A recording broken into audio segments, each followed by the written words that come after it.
Hey there, Sanko, everybody. Hope you guys are doing good.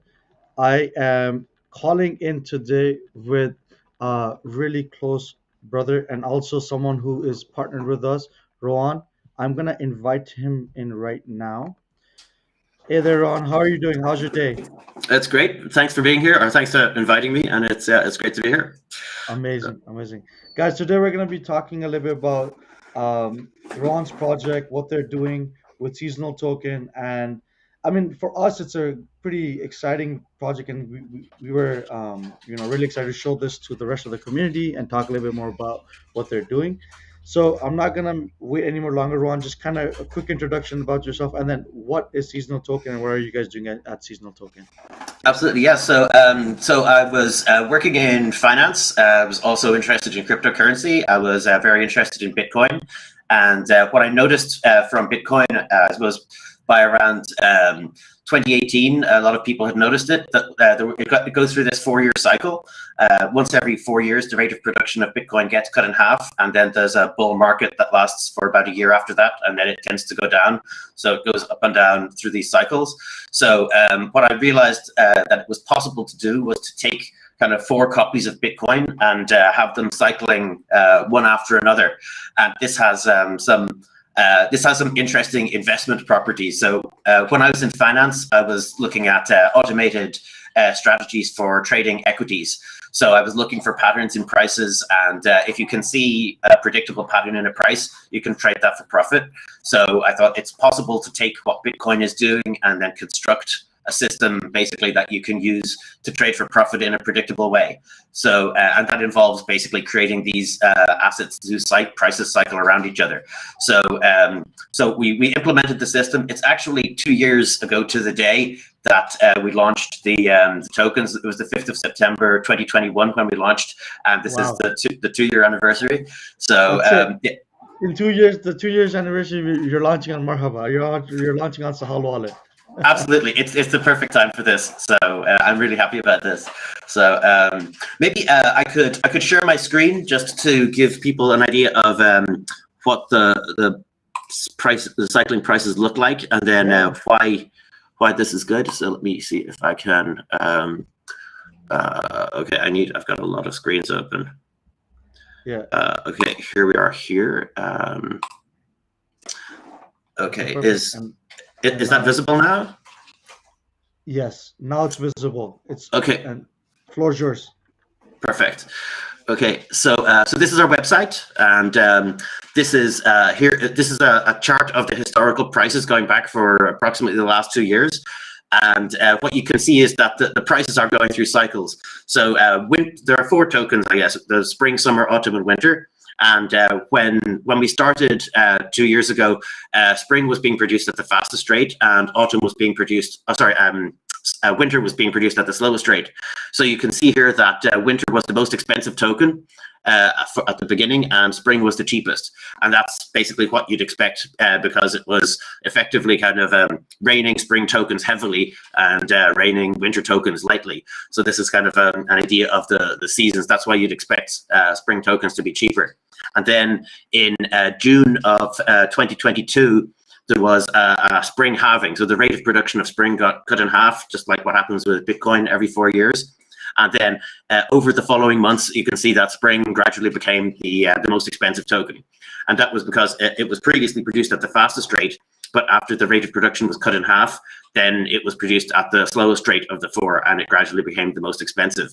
And more recently, there's been the summer halving in March of 2023. And after that happened, you can see the price of summer started to rise, and by now, summer is the most expensive token. So I can show you here. Sorry, Before go ahead. you, yeah, sorry, I'm cutting you off. Because I can see questions and chats, right? So Okay. just a little more explanation on what does it mean that, like, it's summer or autumn? Why is it going up and down? Like what's giving that value, that that number? Why is it one is higher than the other?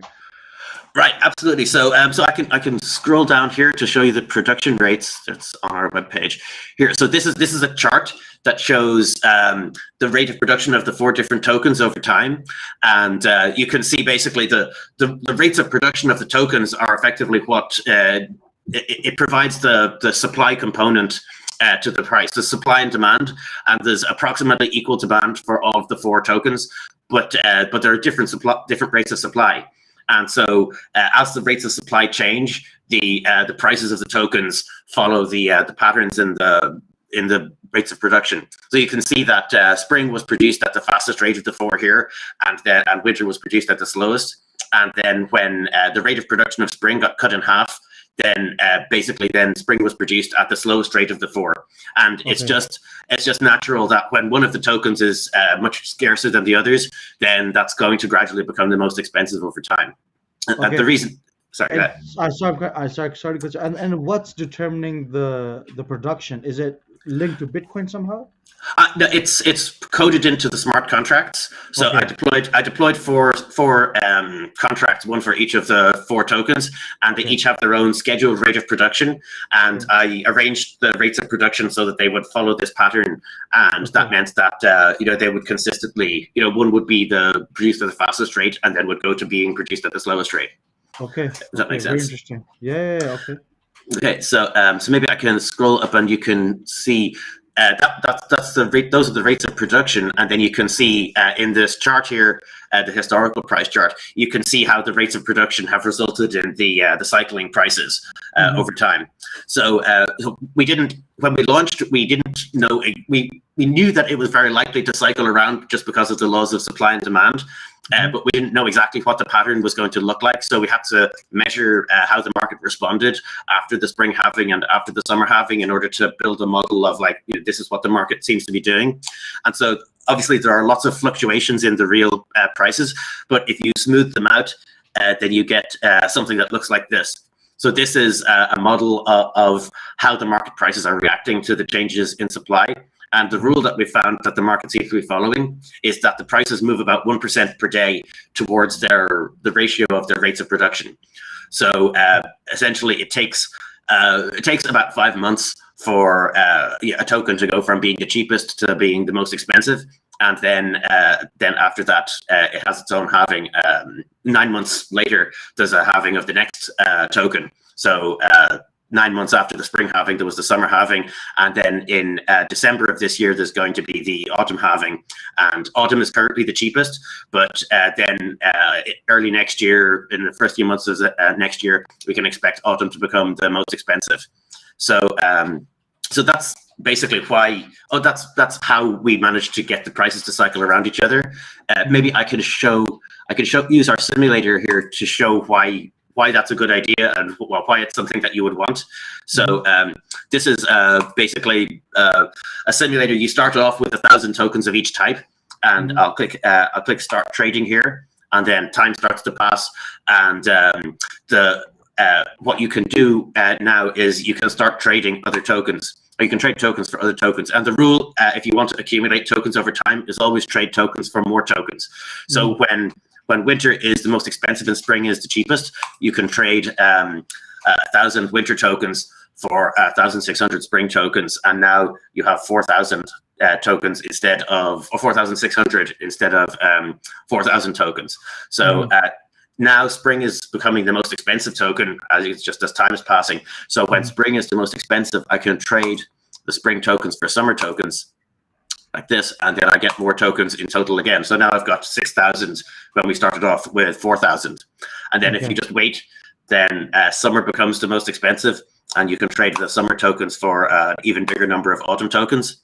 And essentially, just as the prices cycle around each other, you can continue to do this, and you can continue to accumulate tokens over time.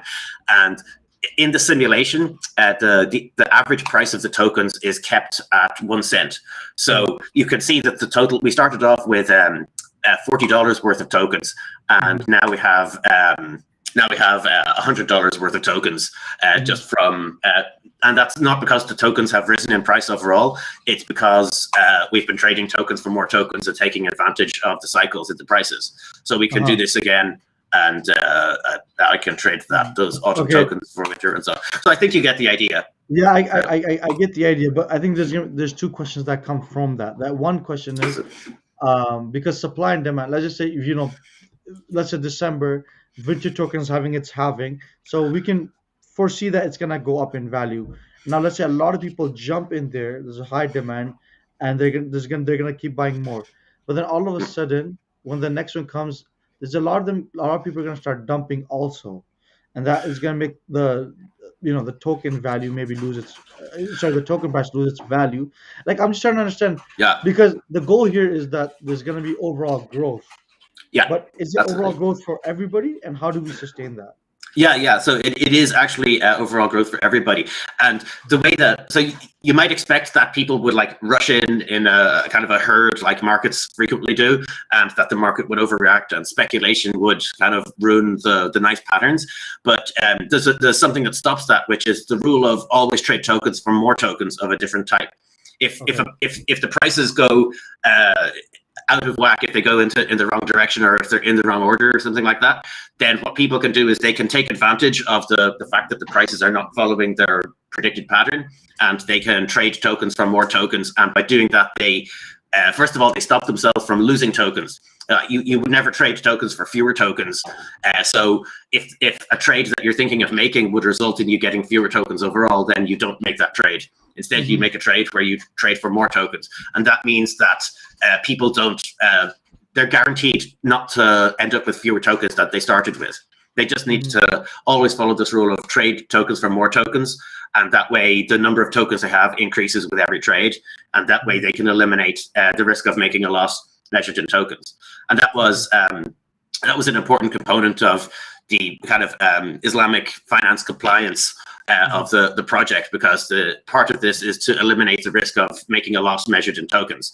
And you Hmm. can do that with this rule of always trading tokens for more tokens. And that's, I Hmm. guess, what makes it a little bit of in a sense, a conceptual improvement on Bitcoin as an investment. Because if you Hmm. have 100 Bitcoins, then you'll always have 100 Bitcoins. There's no way to increase the number of Bitcoins that you have without gambling. If you want to get more Bitcoins than you started with, you have to trade them for dollars and then bet that the price of Bitcoin is going to go down, and then buy the Bitcoins back with the dollars after the When price they has get gone out. down. Yeah. But you might be wrong. You have to guess that the price is going to go down, and maybe it will go up. Maybe you'll end up with fewer Bitcoins than you started with. And so Okay. that means that with Bitcoin, if you want to get more Bitcoins, you have to gamble. But with seasonal tokens, you can do it without gambling. You can, Okay. in Very. advance. Yeah. Okay. So Yeah. No. Okay. So my brain is going towards the next few set of questions. Okay. So then, let's say I'm someone who's interested in ethically investing, and right. I want to grow my one. So how are you guys ethical? I mean, that's one of the most important things, and you guys have gotten the share compliances from our side, which we're going Absolutely. to talk Yeah. about after. But Yeah. one, how are you guys ethical? And then let's just say I have $1,000 and I want to ethically invest. How can I Yeah. gain money over the next few years? Absolutely, yeah. One of the big ethical components of this is that when you're doing this, when you're trading tokens for more tokens, like I was doing in a simulation there, you're not actually inflicting a loss on other traders. Mm, If you were trading stocks or bitcoins or something else, then what you're doing is you're basically it's a zero sum game. Like yeah, yeah. trying to trade for profit. Somebody makes a loss and somebody makes Mm, a profit, and there's no kind of net gain overall. But with seasonal tokens, what happens is that the fluctuations in the prices are not caused by other traders speculating. They're caused by the changes in the rates of supply. So there are these new oh, tokens. okay. Yeah. Yeah, yeah, So okay. exactly. So it's kind of coming from the mining supply. That's what creates the opportunity to trade tokens for more tokens. So it is possible for everybody to trade tokens for more tokens and build up tokens over time. And when they do that, they're not inflicting losses on the other traders. And that's kind of an ethical way to trade for profit. So you can trade for profit without inflicting a loss. And I guess the other aspect of it that's ethical is that um, when Bitcoin has a halving, when the rate of production gets cut in half, a lot of Bitcoin miners go bankrupt. The reason for that is that when this halving happens, the cost of producing Bitcoins doubles, but the price doesn't double instantly, which means that it becomes unprofitable for a few months to mine Bitcoins until the price of Bitcoin starts to rise in reaction to the reduction in supply. So that's kind of a problem that exists with Bitcoin, and with seasonal tokens. What happens is that there's a way that people who are investing in it can help the miners through this problem. And for example, when if I go back to the chart here, you can see that in June of 2022, the rate of production of Spring tokens was cut in half. And then what happened, just like with Bitcoin, was that Spring tokens became unprofitable to mine. And that meant that the conditions were a little bit more economically difficult for the miners. They needed to switch to the other three tokens. They don't go bankrupt because they have three other tokens that they can switch to, but it's less profitable than if they can mine all four tokens at the same time. So what happened over these months as the price of Spring was rising was that investors, they traded other tokens for Spring tokens. And they did that to gain more tokens in total. But when they did that, they pushed up the price of Spring. Because if you're selling winter tokens for Spring tokens, you're pushing up the price of Spring tokens. And the effect of people trading the other three tokens for Spring tokens pushed up the price of Spring, and that made it profitable to mine Spring tokens again. So it was possible for the people who were acting in their own rational economic self-interest to help the miners out of their the economically difficult situation that had been created by the halving. So that means that people who are trading tokens for more tokens are actually earning new tokens. They're not, they're earning tokens by helping the miners. They're providing, in a sense, a valuable service to the miners. Because what happened after the Spring halving was that the cost of producing Spring doubled, but the price was still low because there was kind of a glut of cheap Spring tokens left over from the previous season, when Spring tokens were being produced very rapidly, and the miners weren't able to mine Spring tokens profitably until those cheap Spring tokens were taken off the market. And the people who were trading other tokens for Spring tokens, they were doing it in their own self-interest, but by doing that, they took the cheap Spring tokens off the market, and that helped the miners. It removed this glut, and it created the conditions where the miners were able to mine profitably again. So it helps the miners when people trade tokens for more tokens, and it's because the people who do that are helping miners that they're kind of legitimately earning a share of the new tokens produced by the miners. So it's not that they're getting something for nothing. They're providing a valuable service, and they get a share of the new tokens produced in return. So that's, I guess those are the three kind of components of why it's ethical. One is that you can eliminate speculation by always trading tokens for more tokens. Another one is that you don't inflict a loss on other traders to make your profit. And the third one is that you're legitimately earning the tokens that you're getting by providing a valuable service to miners. Okay. I mean, this is completely different than a lot of the things I've seen out there in the market, and it's very, it's very interesting. So with this, I wanted to link it to utility. Okay, so Absolutely, there's always discussion about what problem are we solving, one, and then two. So what can I do with these tokens? Right. So the utility. I guess there's there are a couple of ways to address the question of utility. So the tokens don't get used up in the sense of putting them into a machine that then consumes them and gives you something out in return, and they're not redeemable for anything else. But what they can be used for is the intended use of a Spring token is to trade it for a bigger number of summer tokens, and the intended use of a summer token is to trade it for a bigger number of autumn tokens, and so on. So they have an intended use, and if you use them for their intended use, then you help the miners and you get a share of the miners' economic value. So that's their intended use. But it's also possible to kind of misuse the tokens. They can be used in the right way, and they can also be used in the wrong way. So if somebody buys tokens and speculates the project is going to become more popular, and the price is going to rise because of popularity, and then I'd be able to sell those tokens later at a higher price. If somebody is doing that, they're speculating, and that's kind of not the intended use of the tokens, and that's maybe not Sharia compliant. That's not like so that's a way to kind of misuse the tokens, is to use them purely for speculation. But they do have the intended purpose, which is to trade them in a cycle, and that helps the miners. It lets you earn a share of the economic value that the miners produce, and that's kind of their intended use, and that's the right way to use them. Yeah. Okay. And then I'm guessing, and then you can trade out for USDT and other tokens, and then if you want to go and do other things with it, you can totally do that. Absolutely, yeah. That's definitely something you can do, and it's just like any asset, I guess. So in essence, it's like there's also an element of passive income if you really think about it. I mean, yes, you have to trade the tokens, but I mean, in essence, like you're only gonna be using maybe 1 hour a month or 2 hours a month on Exactly. trading in and out. So it's pretty Yeah. passive too. Yeah. Okay. It's designed. There's 9 months between one halving and the next. So yeah, most of the time you don't have to do anything at all. Just a little bit of attention now and then to make a few trades is all you need Mhm. to do. Okay. And guys, I do see there's questions coming in. So if you have any questions, this is being live streamed on YouTube, on LinkedIn, and on Twitter. Whatever your questions are, just throw them in the comments. It will pop up on my screen. We will answer these questions at the ending, depending on what the question is, obviously. So yes, keep bringing those questions in.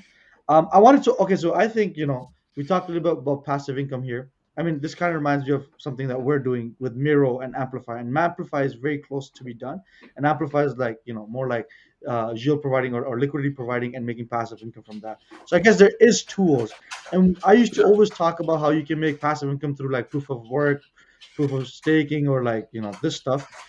Sorry, liquidity providing. But this is the first time I can say like, oh wow, okay, so it's a different concept, and it's an interesting concept. Okay, next thing I want to talk about is why was it important for you yourself to and your organization to be ethically and Sharia compliant? Right. So that is a great question. So I first came across the concept of Islamic finance when I was working in finance, and Mm, if you look at it, it's from a Western point of view, it's a little bit alien because there's no compound interest, and the entire Western financial system is kind of based on compound interest. So it takes a little bit of time to understand what you're dealing with. yeah. If you're coming from uh, finance, it's all there's a thing called the risk-free rate of return in Western finance, and that basically comes from interest, and everything is based. All the measures are based on compounding interest, and Yeah. it's very hard to kind of get that out of your mind. So it took me some time to think about it and understand what it is. But Mhm. if you look at the principles of Islamic finance, they're very fair, they're very reasonable, and they make a lot of sense, and it's very clearly ethical. Yeah. Uh, so I understood that already by the time I was thinking about designing the tokens and how they should be created. And Mhm. what I wanted was the tokens. I wanted them to be a good investment, an ideal kind of investment, as close as I could get to that. So that meant that it needed to be for everyone. It just wouldn't be reasonable at all for them not to be compliant with Islamic finance, because that would be excluding like a huge chunk of humanity, Yeah. and that's basically something that we couldn't do. But also, it was good to have Islamic finance as kind of an ethical guide to be able to say, okay, these are the ideals that we basically need to achieve before we can Mhm. implement and deploy the system. So, Mhm. for example, to get it would have been possible to just have token prices that were just going up and down, but weren't actually cycling around each other. There could have been one that was going up and down like this, and another one that was going up and down, but Yeah. kind of had a completely different price. If that Yeah. was the case, then there would be some element of speculation Mhm. involved in trading one for the other. But if I was able to, by being able to make the prices cycle around each other, then Yeah. I could have the rule of always trade tokens for more tokens. Because Yeah. if there were prices that constantly stayed separate, then trading back and forth, in one side of the trade, you'd be trading for less tokens. And that Yeah. means that you wouldn't be sure that the number was going up every time. So those were kind of things that thinking about Islamic finance compatibility kind of drove it towards being a more perfect system, if that makes sense. Yeah, yeah, and I think you talked about two really important points there. One, that it's built upon elements of society, and for the community. So I think that's Absolutely, very yeah. important. And yeah, and then the other element is it being more leaning towards things that are ethical, more leaning towards the discussions of how can we stay away from the risk-free return, which is interest. Yeah, Yeah, so very important things there. Now, I think I want to talk a little bit about our partnership and what we're doing. absolutely, yeah. So one for sure, guys, we've listed the seasonal tokens, the four tokens, spring, autumn, winter, summer, already on our on the Sahal wallet. So if you have the Sahal wallet and you want to make investments on the seasonal tokens, you guys can. and learn about them. Their website will be linked in the description, or B, you can go on our social media. Seasonal Token is linked in there, and so you check them out and see how you guys can get involved from there. And then the second part of the partnership is that as we are trying to bring ethical and halal solutions, we want to make sure everybody that we're partnering with brings that same values and morals. And when Seasonal Token and we started discussing this, I think we found good partnership. We found that there's similar values and morals behind what we're doing, and we're like, let's put it all together. Absolutely, yeah, yeah. It's been a great partnership, and yeah, I'm really happy getting the tokens into the Sahel wallet. It's extremely good. Yeah. Okay. So I wanted to ask the next question here, which is coming in from the comments. Now, we're on Sahal Wallet. What does the future of Seasonal Token look like for for you guys?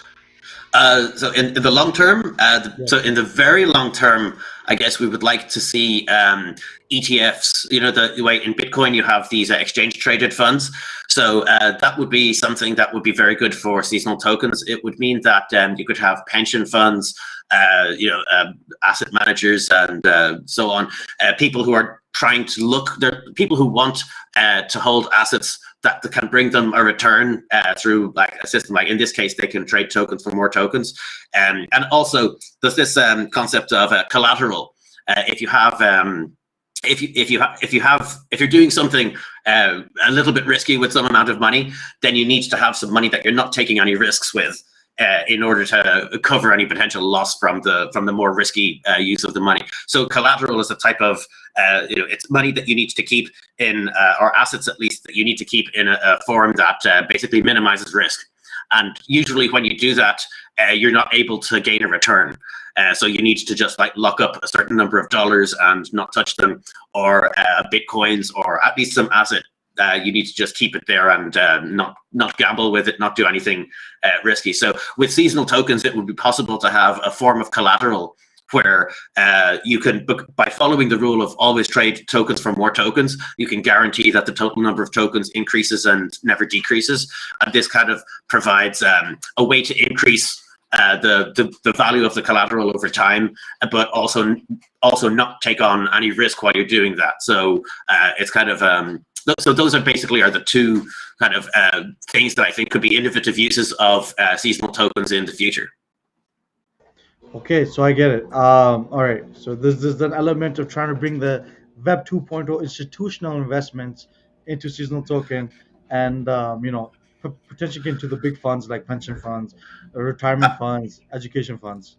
Absolutely, yeah, because those are Okay. the people who really don't want to be taking risks with their money, but they also Yes. need to be able to get a decent return. Okay. Amazing. Rod, I think I've gotten the complete picture of what you guys are doing, and now obviously this still means that go on the website, still do more research, um, and Absolutely. And if I could just mention something, if anybody yeah, wants to join our community and have a look around, they could go to our yeah, Discord server. It's extremely active. There are people there playing games.